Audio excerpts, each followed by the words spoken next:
Three names on the table tonight: Kendrick Lamar, Jay-Z, Drake. And before a single syllable of this thing gets going, I want you to do something for me right now. Rank these three rappers in your head. Put them in order: 1, 2, 3. No cheating, no hedging, no diplomatic answers.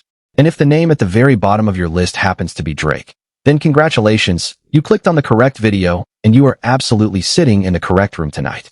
Because the next 30 minutes are going to need every last one of you locked in, alert, and ready. So do me a favor and smash that like button before we take one more step forward. Because the noise is about to get loud, the book-allergic crowd is about to start yapping in the comments. And I would much rather have my people locked in from the jump than fielding trolls halfway through the show. This is the biggest moment in hip-hop right now, and I promise you by the time we get to the end of this one, you're going to see exactly why the entire industry is quietly panicking behind the curtain. This is not a video about opinions. This is a video about receipts. This is a video about the exact moment when the mask slipped off the biggest fraud in modern rap and revealed a scared, cornered, out-of-ideas man with a livestream setup and a fanbase built entirely on delusion. Let me be honest here. Drake is once again clocking in at the drive-through counter of the internet, running the register on relevance, flipping every last trick left in the manual just to keep his name floating somewhere near the top of the timeline. And how exactly did Drake manage to smear himself all over your feed in the last handful of days? Well, it definitely was not the new song he snuck out with Karol G over the weekend, the one that vanished into thin air the second it dropped. Seriously, tell me in the comments if you even remember that Drake and Karol G song existed, because I am running a small experiment on how invisible a Drake single can actually get in 2026. That song came, that song went, and not one person on your timeline said a single word about it. And no, it was not the throwaway product called Iceman that came and went like a bad weather report either. And it was not the Maid of Honor album, an album that has already tumbled clean off the charts, which by the way is a full-blown career emergency for a rapper who used to treat the top 10 like his personal living room. Let me repeat that for the people in the back. A Drake album falling off the charts this fast is unprecedented for him. That is a Drake career low. And the crazy thing is, it barely made noise. It slid off the leaderboard in silence, like a movie flopping on opening weekend that nobody bothered to review. And this is a rapper who once made Billboard debut days feel like national holidays. Now Drake is putting out full albums that vanish faster than a rumor on a Sunday night. No, Drake earned his slot in the discourse this week for something even more embarrassing than another failed single. Drake earned it by hanging out with goth influencers, yapping in weird live streams, throwing shots at Jay-Z, and doing his little imitation of a man who is somehow ready for total war with everybody in the building all over again. And with this walking cautionary tale of a man they are calling Cupcake now calling out Roc Nation on stream, dragging out the ancient 20 versus 1 talking point, and swearing to us with a straight face that his pen is not dry, I have to interrupt the entire conversation and remind everybody watching that this particular rapper has not held a pen in years. Not for a single verse. Not for a single hook. Not for a single throwaway ad-lib. But Drake is out here doing it. Drake is out here pretending to be dangerous. Drake is out here cosplaying as the alpha of the entire genre. And with the moment where Drake dragged Roc Nation into his stream and started parroting these ridiculous lawsuit conspiracies that the attention-starved corners of the Drake fanbase invented and now repeat like it is scripture, that is exactly where the bigger picture cracks wide open. That is where everything starts to make sense. That is where the whole illusion falls apart in front of a live audience. I am going to lay out exactly what Drake is actually doing here.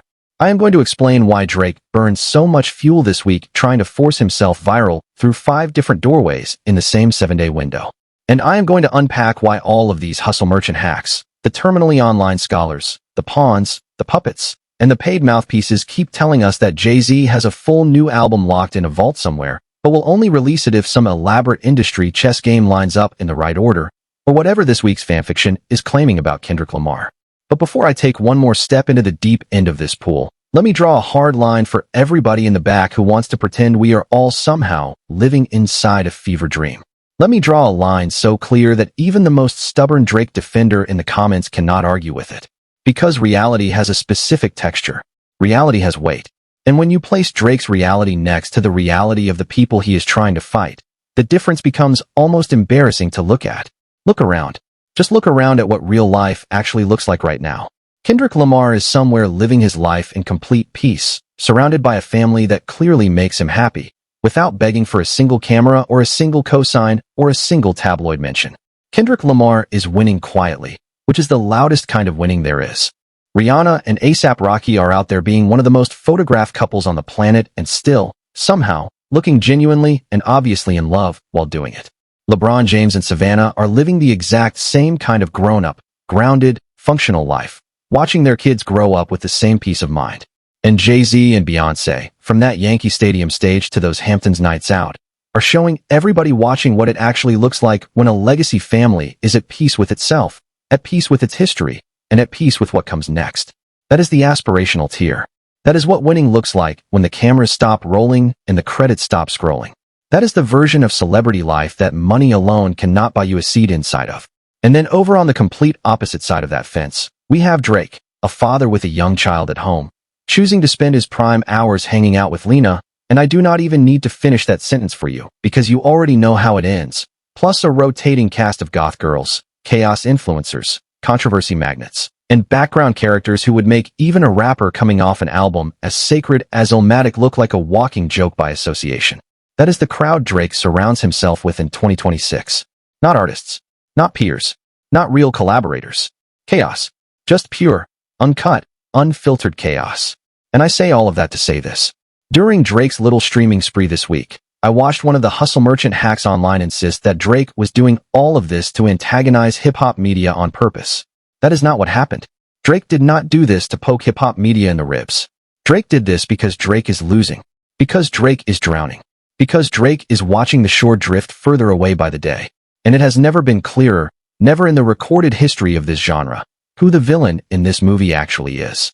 I have not seen a single serious person get angry at Drake this week. Not one. Every single reaction I have witnessed has been laughter. Straight laughter. People are laughing at Drake. Whether they think Iceman is a masterpiece or a piece of scrap metal, whether they think Maid of Honor is decent or embarrassing, they are all laughing at the same time. It has become a bipartisan reaction. It has become the one thing everybody agrees on. Drake is comedy now. Not danger. Not competition. Comedy. So let us zoom all the way out and actually answer the real question underneath all of this.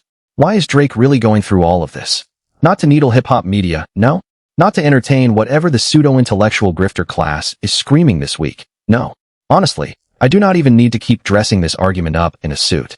I am just going to say two names and let the temperature in the room adjust on its own. Jay-Z, Kendrick Lamar. I know those two names are terrifying for the Drake defenders sitting in the comments right now. I know those two names hit the Drake fanbase like a cold shower in the middle of January. But those are, without a single argument on the other side, the two biggest rappers currently walking the planet. Those are the two artists carrying the biggest cultural moments, the biggest cultural motion, and the biggest cultural conversation of this entire era of music. Those are the only two rappers alive right now who can make another rapper look like a full-blown clown without ever having to say the guy's name out loud even once. Say that out loud so it sinks in. Jay-Z and Kendrick Lamar can end a rapper's career using body language alone. And here is the part that is really going to sting for the people who never wanted to face reality. Jay-Z and Kendrick Lamar are both coming. And I mean coming in the loudest, most concrete, most inescapable, most nation-shaking way possible. Jay-Z and Kendrick Lamar are going to be crossing paths in this era. We will get to exactly what that looks like in a second, but hold that thought in your head.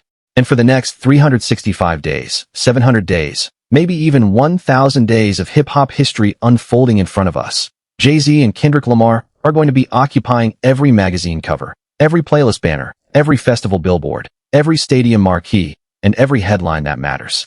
That is not a prediction. That is a math problem with the answer already written on the back of the page. And that is just the appetizer for this whole thing. Because when the actual entrees start rolling out of the kitchen, that is when the room truly stops laughing and starts paying attention. Now let us zoom all the way in on the specific artist Drake actually seems the most terrified of right now. Because Drake has not yet lived through how humiliating this next tier of losing is genuinely about to become. That artist is HOV himself. Let us keep it plain. Jay-Z has shows on the calendar in September in the United Kingdom and in France, and then more shows in Los Angeles across October at SoFi Stadium. Jay-Z told all of us at the top of this entire cycle that 2026 was going to be full offense. Jay-Z said, in his own words, that he was tired of playing defense. And from the Roots picnic to the Yankee Stadium residency and everything in between, we have already watched that Jay-Z promise unfold in real time in front of our faces. I was in the building at the Yankee Stadium extra innings night. I was there. And I am telling you right now with a completely straight face that it was one of the best hip-hop performances I have ever personally seen in my entire life. That was not a concert. That was a coronation. That was Jay-Z reminding everybody who exactly he is, why exactly he is untouchable, and why nobody in this genre gets to sit at the table he built without acknowledging he built it. Every song hit. Every transition landed. Every crowd reaction confirmed what the numbers already told us. Jay-Z is not aging into a legacy artist. Jay-Z is aging into a myth. And beyond the stage, look at what Jay-Z is doing musically right now. That Morning Dew remix he just cut with Beyoncé sounds like a man who had entirely too much fun in the booth. And part of that fun feels like little pinpoint shots aimed straight at the internet trolls who have never stopped bothering him, including that particular subsection of losers currently orbiting around Drake and running their mouths on Twitter and TikTok every single day. So when it comes to Jay-Z and everything HOV is unleashing right now in real time, and I know the pseudo-intellectual grifter crowd is going to feel this next line, that entire body of work you are already seeing is nothing more than the opening course. There is way more coming. There is a whole menu on the way that we have not even glanced at yet. And Jay-Z is not the type to serve up an appetizer and go home. Jay-Z came back to the table to eat. Jay-Z came back with a plan. Jay-Z came back with a roadmap. Jay-Z came back with a folder full of moves that even the most tapped-in industry insiders cannot fully see the edges of yet. From teases to confirmations to whispers we already know are absolutely real. Jay-Z has at least 2 more major surprises loaded up and ready to fire for this calendar year alone. And the biggest one, the one that keeps rising to the surface no matter how much the Drake side of the internet tries to bury it, appears to be an actual new Jay-Z album. The report where Roc Nation acknowledged the album situation yet again is just stacking more concrete on top of what we already believed in our bones. And remember exactly what Pharrell said from that stage on that Yankee Stadium night. Nobody says something like that on that kind of stage in front of that kind of crowd unless it is real. That whole album situation is now sitting somewhere around 99% confirmed to anyone paying attention. And I do not need to over-explain this next part because the headline speaks for itself with volume. A brand new Jay-Z album in 2026 is one of the most significant, culture-shifting events that can happen inside the hip-hop ecosystem, inside music at large, and quite possibly inside all of entertainment as we know it. There is a long, unbroken list of reasons why that statement is true, and especially now that we have all seen how sharp, how inspired, how physically dominant, and how technically locked in Jay-Z still is on stage. And now that a real conversation is happening about him owning the greatest rap catalog of all time in a way nobody can seriously argue against anymore. If you are not scared yet, you should absolutely be scared. Jay-Z is clearly still inspired. Jay-Z clearly still has at least one gigantic chapter he intends to give us before the pen finally goes down. At least one more monumental Jay-Z installment is loading right now, and the industry knows it. Every label executive knows it. Every rival knows it. Every producer sitting on beats knows it. The album is coming, and the temperature in the room is about to change forever. And I am telling you all of this to answer the real question you should be asking yourself right now. Why exactly are these Drake diss attempts escalating? Why exactly is the throwaway product piling up so fast on Drake's end? Because the mere thought of a new Jay-Z album dropping in 2026, and the mere image of HOV running full throttle through the entire calendar, is genuinely, viscerally, physically horrifying to Drake, and to every last one of these hangers-on trying to reclaim some square footage inside hip-hop culture. And with the Super Bowl halftime show also looking more and more likely as the weeks pass, that reality just multiplies the stakes to a place that Drake cannot even approach with a telescope. Drake is not in that conversation. Drake will never be in that conversation. Drake sitting home watching that halftime broadcast on a couch, in a hoodie, refreshing his own name on Twitter, is exactly the future the algorithm is currently sketching for him. Because think about it this way for a second. If you thought the Kendrick era was already an all-out cultural meltdown for the Drake defenders, this next chapter has a very real chance to be significantly worse. Picture Jay-Z stepping onto that Super Bowl halftime stage in front of a global audience. Picture him wearing sleeves that stitch together every landmark of his entire career and channeling that Thanos snap kind of energy that every one of the recent halftime headliners has channeled in their own personal way. Think about Usher turning his slot into a legacy victory lap that reminded the entire planet of exactly how great Usher truly is. Think about Kendrick Lamar turning his halftime slot into a cultural earthquake that pushed everyone watching into finally accepting that Kendrick is one of the greatest artists to ever pick up a microphone in this entire genre. Think about Bad Bunny and the raw hysteria that gets generated just from him standing near that stage. Now stack all of that momentum and all of that history on top of Jay-Z. A Super Bowl halftime, a new Jay-Z album, and an entire roadmap of Jay-Z moves we still do not know about yet.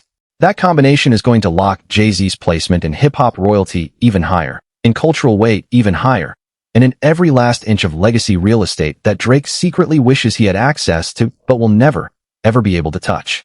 And Drake knows it. That is why Drake is barking. That is why Drake is streaming. That is why Drake is losing sleep.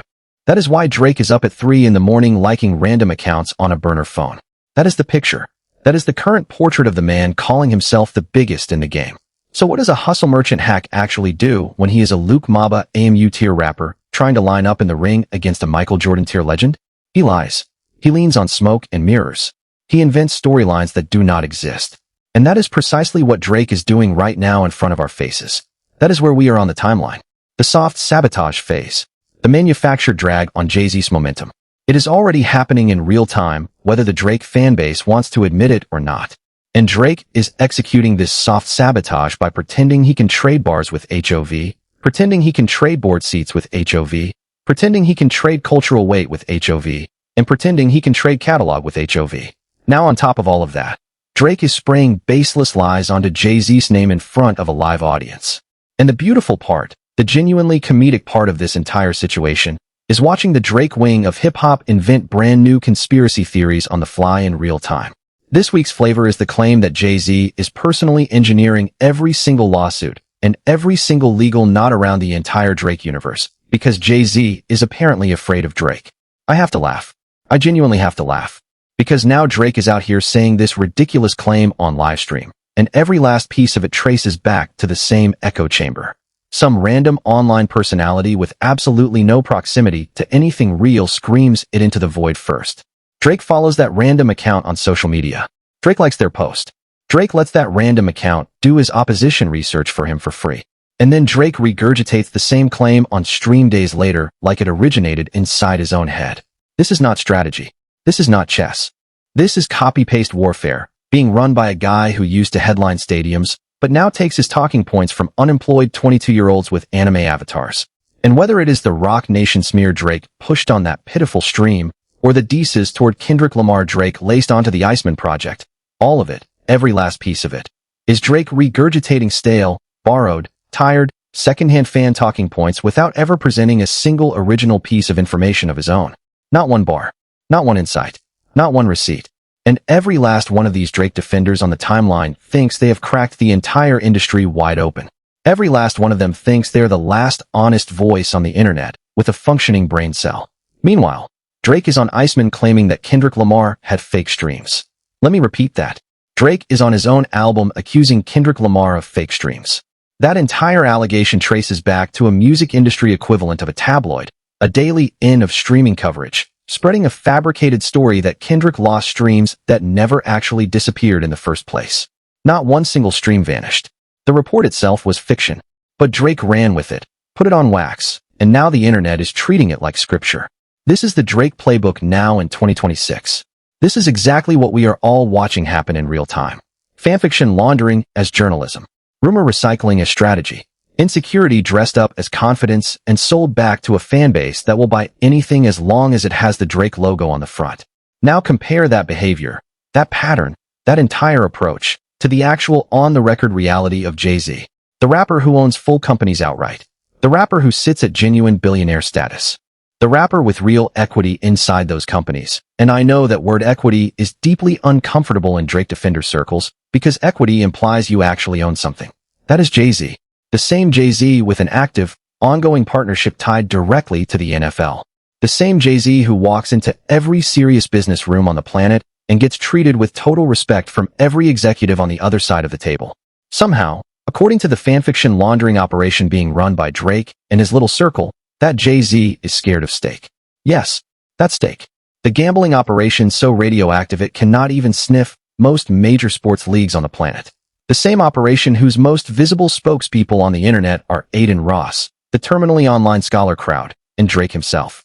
Now let us put that in the correct perspective for anyone still confused. Jay-Z and LeBron James linking up together at Fanatics Fest is not sitting in the same lane, on the same block, in the same city, in the same universe as Drake yapping at goth girls in a live stream inside a steak studio. Full stop. Period. End of discussion. The address is different. The building is different. The tier is different. The century is different. You cannot manufacture a comparison between those two worlds because those two worlds do not overlap on any map. Jay-Z is sitting in boardrooms shaping the future of American entertainment. Drake is sitting in a gaming chair barking at a webcam. That is not a rivalry. That is not a competition. That is not even a conversation. That is a category error the Drake fanbase keeps trying to force onto reality, and reality keeps refusing to cooperate. And every single time Drake opens his mouth on stream to make himself sound like he is on Jay-Z's level, the gap only gets more embarrassing, more visible, and more permanent. And while we could genuinely grind this argument down another 10 layers deep and dismantle every last claim inside it piece by piece, we already rank Drake third at the very top of this video out of him, Jay-Z, and Kendrick Lamar. If you are still watching me right now, then we do not have to waste one more breath on this obvious, self-evident truth. What we do need to understand at this point is the real reason for all the noise Drake is generating this month. Drake is amplifying every fan-invented narrative he can find online. Drake is co-signing every conspiracy theory he can locate in his feed. Drake is prepping the battlefield against Jay-Z the exact same way he tried to prep it against Kendrick Lamar a while back. And every last drop of it is coming from fear. Every last drop of it is coming from Drake trying to preload his excuses in advance for the thing all of us tuned in for in the first place. Rap, musical greatness, actual artistry, actual output, actual competition on the microphone. The exact three things Drake has stopped being able to compete in. Because when Drake looks over at Kendrick Lamar and Jay-Z, Drake knows deep in his soul that there is not a single dimension, a single timeline, a single alternate universe in existence where he wins that competition. Not one. Whether we are talking about filling a stadium or actually creating something with real cultural gravity behind it, the answer is exactly the same. Because last time any of us checked, Jay-Z and Kendrick Lamar are now both certified stadium artists at the highest possible tier. And Drake still is not one. Read that sentence again slowly. Drake, the streaming juggernaut, the numbers guy, the alleged biggest rapper of his generation, cannot fill the same buildings that the two rappers he is trying to fight can fill in their sleep. That is not opinion. That is a ticketing chart. That is a receipt. That is public information. That is a fact that lives outside of the discourse and cannot be spun by any amount of live stream theater or fabricated diss records. And here is the exact part of this entire story where it starts to get really, really fun. Because later this year, Kendrick Lamar and Jay-Z are not just dropping brand new music. They are not just performing on stages we already know about. They are not just working on major projects we cannot fully see the outline of yet. Kendrick Lamar and Jay-Z are going to cross paths in a very real, very public, very industry-shaking way. I do not want to say too much because I do not know the full choreography just yet, but whether it eventually lands as a shared record, or whether it lands as Kendrick Lamar walking out on stage at Jay-Z's SoFi Stadium show in front of 70,000 screaming fans, and trust me on this, we are absolutely going to break the SoFi Stadium show down in its own dedicated video very soon, because there is a mountain of context around Jay-Z's upcoming performances that deserves its own room. Something is happening. Something big. Mark it. Timestamp it. Keep the receipts on this one. Jay-Z and Kendrick Lamar are going to share a moment where they are rapping right next to each other in the same physical space. Whether it happens on a track, whether it happens on a stage, whether it happens on a surprise release, it is coming. And that reality unlocks a whole new floor of implications for the entire genre. Because a Jay-Z and Kendrick Lamar moment is not just a collaboration. It is a passing of a torch. It is a coronation ceremony.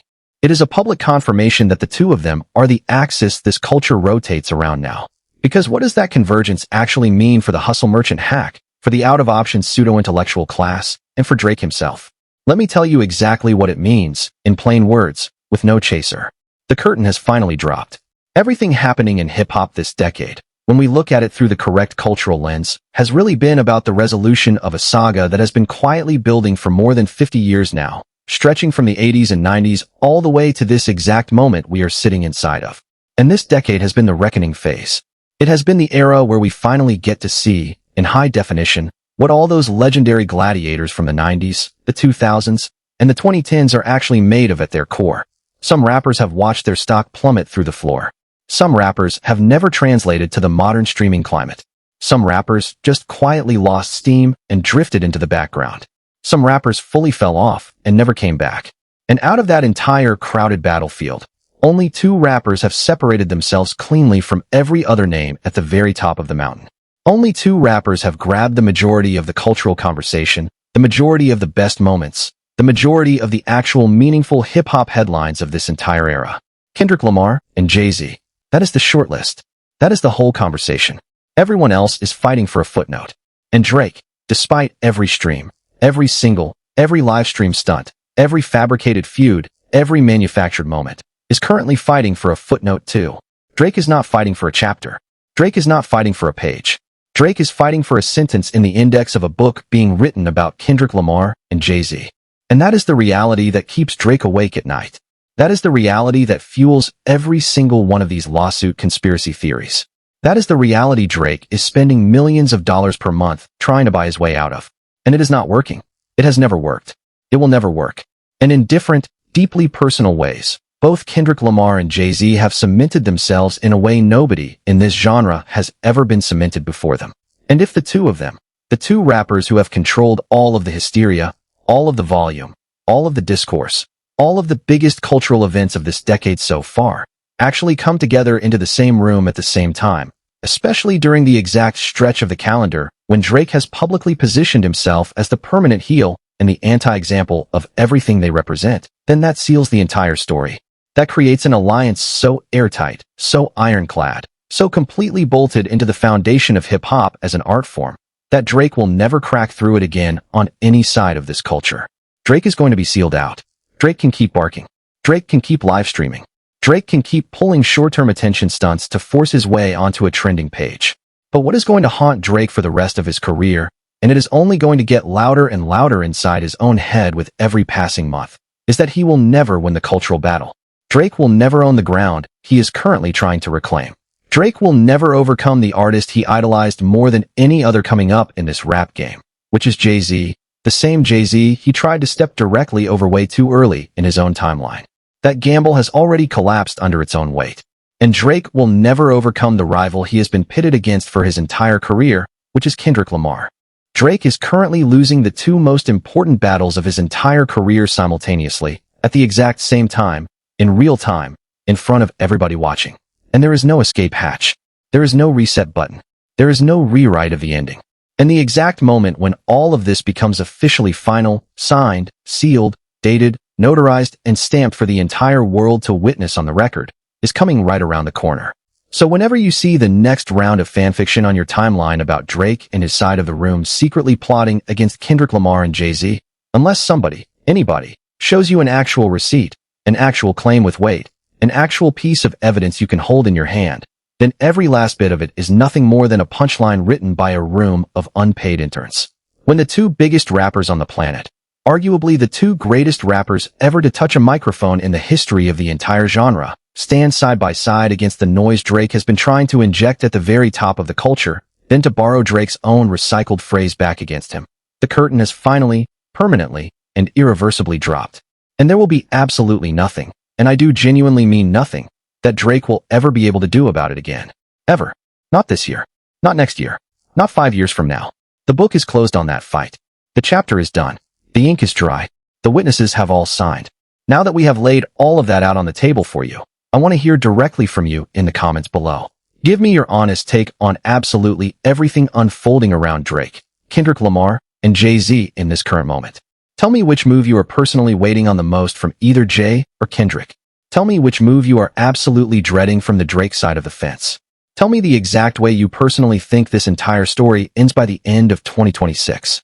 Drop your predictions in the comments below, and do not be shy about it either, because the arguments in the comments this week are already shaping up to be absolutely legendary. I am genuinely happy you rode all the way to the end of this one with me. Every second of this video existing is because of you. You genuinely made this. You genuinely made this happen. Have a great rest of your day out there. And if you also want to make sure I have a great rest of my day too, then do me the massive favor of leaving a like on this video, hitting that subscribe button if you have not already, and pushing this video up the algorithm so more of the right people see it. It moves the needle way more than you realize, and I could not be more genuinely grateful for every single one of you sitting in this comment section. It is really, really good to be back on the channel. This one was way too much fun to put together, from the research to the edit to every last second of the delivery. And if you also want to see the exact story that unfolded right before this one, the story that lit the entire fuse we are still watching burn in slow motion, the story that set up every single move you just watched me break down for you, then you are absolutely not going to want to skip that video either. Check out the suggested video on your screen right now, and I will see you in the very next one. Because trust me when I tell you this, the biggest chapter of this entire saga has not even started yet. Stay locked in, stay ready, stay dangerous, and I will catch you soon. Because trust me on this one, when Jay-Z and Kendrick Lamar finally step into that shared frame in front of a live audience, the entire hip-hop timeline is going to fracture into a before and an after. There is going to be a version of this culture that existed before that moment, and there is going to be a version that exists after it, and the two versions are not going to look anything alike. Drake is going to be on the wrong side of that dividing line, and every single one of these livestream circus acts he is running right now is just the last desperate attempt to slow down a train that has already left the station. It is not going to work. It has never worked. It will never work. And when it all finally lands, when the album drops, when the halftime show hits, when Kendrick and Jay share that stage or that record, you are going to remember this exact video and this exact conversation. So make sure you subscribe, make sure you turn on notifications, and make sure you are locked in for what comes next. Because the story is only just now getting started.